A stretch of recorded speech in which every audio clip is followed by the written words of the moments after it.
Trouvez des réponses bibliques à vos questions avec les podcasts Pasteur John Piper vous répond.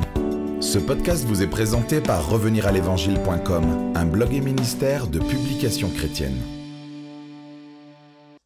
2 stratégies pour gagner la guerre contre les désirs impurs. Gagner la guerre contre les désirs impurs est de loin le thème le plus courant de tous les courriels que nous recevons dans notre boîte de réception. La question d'aujourd'hui nous vient d'un auditeur anonyme. Bonjour Pasteur John, je suis une étudiante dans le Maryland et j'adore écouter votre podcast. Merci pour les encouragements et la vérité que vous diffusez chaque semaine. Ma question est la suivante. Comment fait-on exactement pour transformer sa façon de penser? La Bible parle de laisser son esprit se transformer, mais j'ai l'impression que ce n'est pas aussi simple que ce qui est écrit dans la Bible. Ces derniers temps, j'ai été aux prises avec des désirs impurs qui me font me sentir très vulnérable et coupable.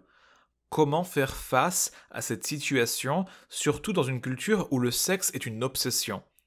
Je veux combattre les tentations. Chaque fois qu'une pensée de désir impur se manifeste, j'ai l'impression d'avoir déçu Dieu. Comment faire pour que mon esprit se transforme, comme le dit la Bible, afin que je puisse gagner cette bataille accablante et épuisante? Comment fait-on exactement pour transformer sa façon de penser? C'est là qu'elle commence. Laissez-moi reprendre là. Il y a tellement d'éléments dans ces propos que je ne vais probablement pas les aborder tous.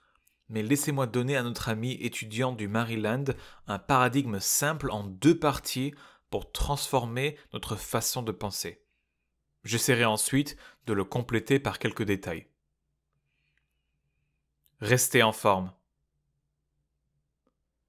Permettez-moi d'utiliser l'analogie de la forme physique ou de la transformation physique pour illustrer la façon dont nous pouvons devenir spirituellement ou mentalement en forme. Presque tout le monde comprendrait le bon sens de dire que si vous voulez être en bonne forme physique, il y a 2 aspects du processus de transformation. Je pense que ces 2 mêmes aspects doivent s'appliquer spirituellement. Appelons-les résistance et réception. Par résistance, j'entends les types d'exercices qui soumettent vos muscles à une tension non naturelle. Par exemple, vous voulez que vos biceps soient plus forts pour pouvoir soulever des paquets plus lourds ou soulever des paquets légers plus facilement. Vous soulevez et abaissez un poids, disons 5, 7 ou 10 kilos, et vous le faites suffisamment de fois pour que la dernière fois, vous puissiez à peine le faire, parce que la résistance est si forte contre vos biceps. Dans ce processus de résistance, les biceps, ironiquement, deviennent plus forts. C'est étrange que vous ayez l'air d'un idiot tremblant et tyran et incapable de le remonter pour la 10e fois ou la 20e fois. Mais à partir de cette faiblesse, quelques semaines plus tard, voilà que vos biceps sont plus forts. Et par réception, je veux dire que vous recevez des aliments sains, que vous dormez suffisamment et que vous pratiquez un type d'activité qui ne consiste pas tant à repousser quelque chose qu'à accueillir des choses justes et bonnes dans votre cœur. Voilà l'analogie. Et vous pouvez y réfléchir et voir si j'ai bien compris comment les choses fonctionnent physiquement, car je n'y connais pas grand-chose, mais cela semble être le cas de mon côté. Repoussez les ténèbres. Appliquons maintenant cette méthode à la forme spirituelle et mentale, comme le dit la Bible. Bien sûr, la résistance et la réception ne sont pas séquentielles. Elles ne sont pas séquentielles. Et par séquentiel, j'entends que certains jours, vous faites de la résistance et d'autres jours, vous mangez. Non, c'est simultané, en même temps. Premièrement, il y a le principe biblique de la résistance. Et Jacques dit « Résistez au diable et il fuira loin de vous » Jacques 4,7. Et Paul dit dans Romains 8,13 « Si par l'esprit vous faites mourir les manières d'agir du corps, vous vivrez. » Nous tuons donc des péchés spécifiques en les ciblant avec une résistance mortelle. Jacques 1,3 dit « La mise à l'épreuve de votre foi produit la persévérance. » Ainsi, la mise à l'épreuve de la foi correspond à la résistance par laquelle vos biceps soulèvent des haltères. Une certaine tentation ou une certaine souffrance entrent dans votre vie et menacent de vous conquérir et de ruiner votre foi et votre sainteté.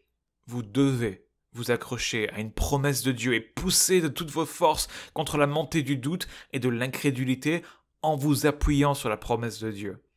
Repoussez donc les ténèbres qui vous envahissent, tout comme vous poussez sur le sol lorsque vous faites des pompes. Pourquoi ? Parce que cela produit de la constance ou de l'endurance. Cela signifie que ces tests, ces pressions de l'incrédulité et de la tentation, ces tests auxquels il faut résister par la foi, aboutissent à deux choses. 1. Ces tests nous permettent de résister à de plus grands tests, de plus grandes tentations et de plus grandes souffrances à l'avenir. Et 2. Ces épreuves nous permettent de surmonter avec une relative facilité toutes les épreuves qui nous faisaient trébucher auparavant, de sorte que nous ne sommes pas plongés dans une crise chaque fois que nous rencontrons une tentation sexuelle, par exemple. La règle des 5 secondes. Or, tout ceci s'applique aux désirs impurs et à la tentation sexuelle parce que ce sont des pensées et des épreuves auxquelles nous devons résister. Nous devons nous saisir d'une promesse de Christ, y croire et ensuite l'utiliser pour pousser, activement pousser la pensée hors de notre esprit. Nous disons non, non et non. Et vraiment, je fais ça, je ne plaisante pas. Une pensée ou une image de désirs impurs vous viennent à l'esprit et vous avez environ 5 secondes pour décider si vous allez la laisser prendre le dessus ou si vous allez la repousser en disant non, tu dégages. Au nom de Jésus, tu dégages.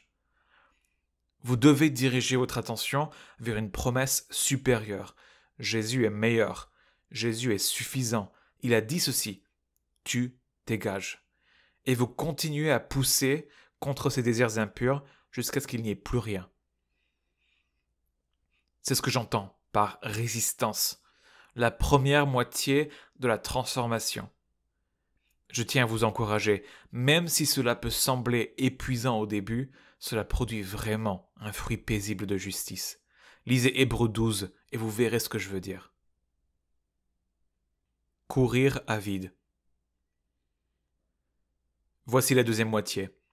Ce n'est que la première moitié, et tant de chrétiens essayent de résoudre les problèmes de leur tentation et de leur défaite uniquement par la moitié résistance de la sanctification. Cela ne marchera pas. Cela ne marchera tout simplement pas à long terme. Laissez-moi vous donner ce que j'entends par la partie réception.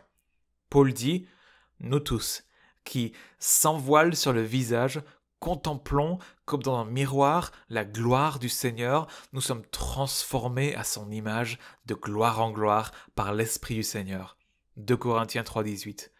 Remarquez que cela vient du Seigneur, de l'Esprit. Nous sommes des récepteurs, c'est le côté réception.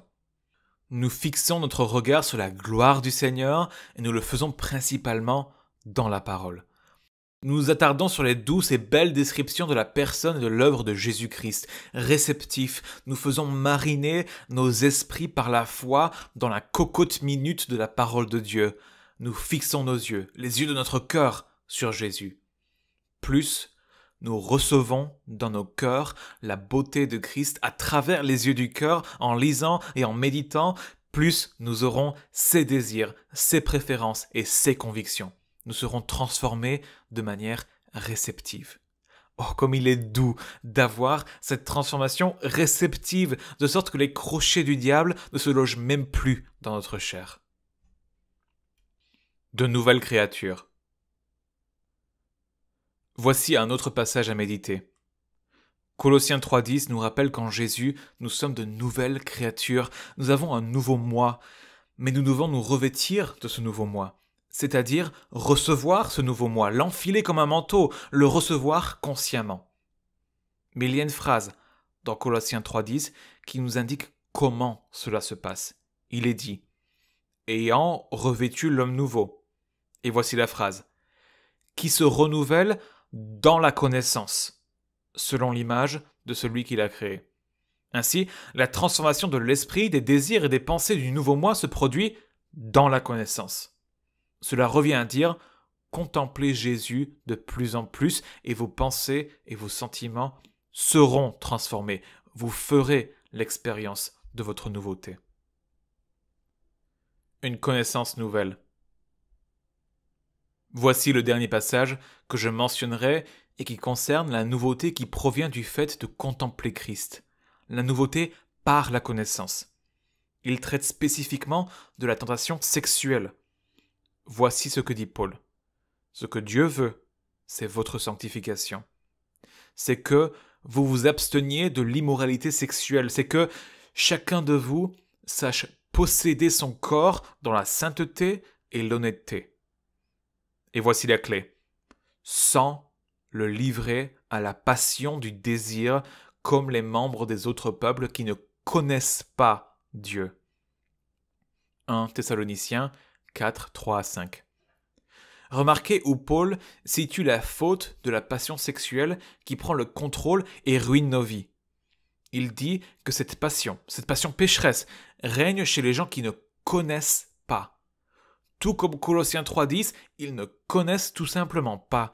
Tout comme 2 Corinthiens 3.18, ils ne voient pas, ne méditent pas, ne connaissent pas, n'absorbent pas, ne reçoivent pas la connaissance de Dieu. En d'autres termes, ils n'ont pas été renouvelés dans la connaissance. Ils n'ont pas cherché à contempler la gloire de Jésus jour et nuit afin de devenir semblables à ce qu'ils admirent. Ils sont à la merci de leur passion pécheresse parce qu'ils n'ont pas été transformés en revêtant le nouveau moi, renouvelés dans la connaissance. C'est le modèle biblique de transformation de nos esprits et de nos cœurs pour que nous soyons moins vulnérables à la tentation sexuelle. C'est à la fois la résistance contre l'incrédulité, la tentation, le doute et Satan, et la réception douce et agréable par la parole de Dieu du caractère précieux, de la beauté et de la grandeur de Jésus.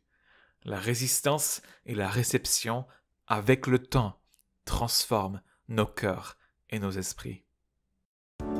Nous espérons que ce podcast vous a encouragé.